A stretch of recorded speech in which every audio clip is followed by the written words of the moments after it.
और दिल्ली पुलिस के special cell ने गिरफ्तार किए गए 6 में से 4 कथित आतंकियों को रात में कोर्ट में पेश किया। कोर्ट में पेशी के बाद सुनवाई करते हुए सभी चारों को 14 दिनों के लिए पुलिस रिमांड में भेज दिया गया। तो वहीं दिल्ली पुलिस की टीम 2 अन्य की आज दोपहर में कोर्ट में पेशी करेगी। बता दें कि दिल्ली पुलिस ने कथित तौर पर 6 आतंकवादियों को गिरफ्तार किया है और पुलिस का दावा है कि इनमें से 2 आतंकियों ने पाकिस्तान में ट्रेनिंग ली थी। पुलिस को मिली गुप्त सूचना के आधार पर कार्रवाई करते हुए इन सभी को गिरफ्तार कर लिया गया था। और दिल्ली पुलिस की स्पेशल सेल ने किसी की सूचना दी थी कि पाकिस्तान समर्थित आतंकवादी ग्रुप के कुछ आतंकी दिल्ली और आसपास के इलाकों में ब्लास्ट करना चाहते हैं और इनका निशाना भीड़भाड़ वाली जगह है। जानकारी मिलते ही पुलिस की टीम सक्रिय हो गई और दिल्ली से 2 आतंकवादियों को गिरफ्तार कर लिया गया। इसके अलावा 4 अन्य को उत्तर प्रदेश और राजस्थान से गिरफ्तार किया गया। और स्पेशल सीपी नीरज ठाकुर ने बताया कि आतंकवाद के खिलाफ मुहिम के चलते दिल्ली पुलिस को बड़ी सफलता हाथ लगी है। उन्होंने कहा कि मल्टी स्टेट ऑपरेशन में हमने 6 लोगों को गिरफ्तार किया है।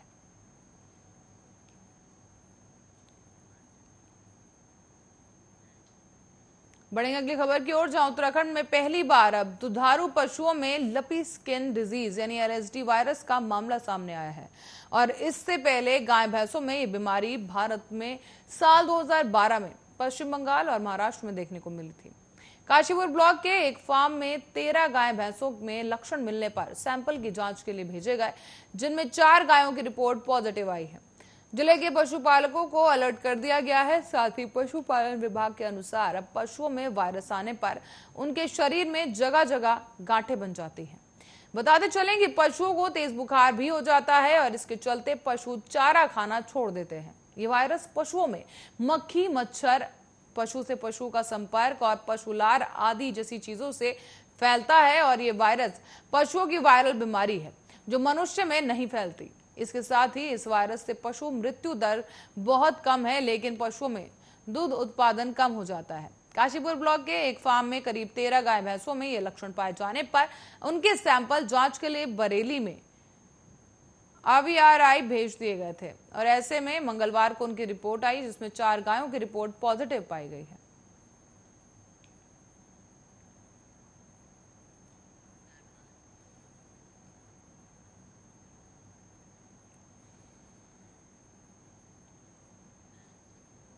और अफगानिस्तान में तालिबान के कब्जे के बाद लोगों पर अत्याचार की घटनाएं बढ़ गई हैं। ताजा जानकारी के मुताबिक वहां पर अब एक अफगान मूल के भारतीय नागरिक को अगवा कर लिया गया है। इंडियन वर्ल्ड फोरम के अध्यक्ष पुनीत सिंह ने यह जानकारी साझा करते हुए बताया कि शख्स को बंदूक की नोक पर किडनैप किया गया है।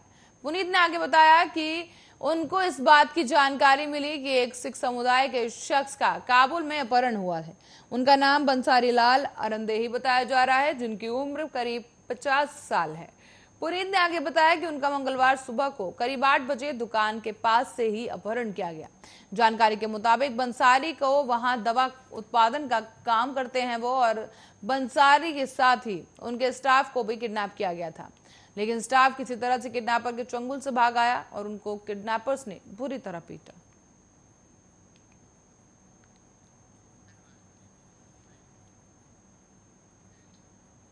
गुजरात के नए मुख्यमंत्री भूपेंद्र पटेल आज अपने कैबिनेट का विस्तार कर सकते हैं। माना यह जा रहा है कि आज भूपेंद्र पटेल अपने मंत्रिमंडल में 10 मंत्रियों को शामिल करेंगे। सूत्रों से मिली जानकारी के मुताबिक कई पुराने और दिग्गज मंत्रियों का पता कट सकता है और माना यह जा रहा है कि भूपेंद्र पटेल के मंत्रिमंडल में कुछ नए चेहरों को जगह मिल सकती है। पार्टी की ओर से सभी समुदायों को ध्यान में रखकर उनका उचित प्रतिनिधित्व देने की कोशिश की जा रही है। हालांकि अभी तक ये साफ नहीं हो पाया है कि नए मंत्रिमंडल में किसे जगह मिलेगी और किसका पत्ता कटेगा। नए मंत्रिमंडल में नितिन पटेल को शामिल किया जाएगा या नहीं, अभी ये भी साफ नहीं हो पाया है। पार्टी गुजरात में आगामी विधानसभा चुनाव को देखते हुए किसी भी तरह का खतरा नहीं उठाना चाहती और माना यह जा रहा है कि खुद को मंत्री पद के काबिल मानने के वाले नेताओं ने प्रदेश अध्यक्ष CR पटेल को मिलकर अपना दावा मजबूत करने की कोशिश की है। सूत्रों ने बताया कि ऐसे कई दावेदार हैं जो कि प्रदेश अध्यक्ष से मिले और अपना दावा पेश किया।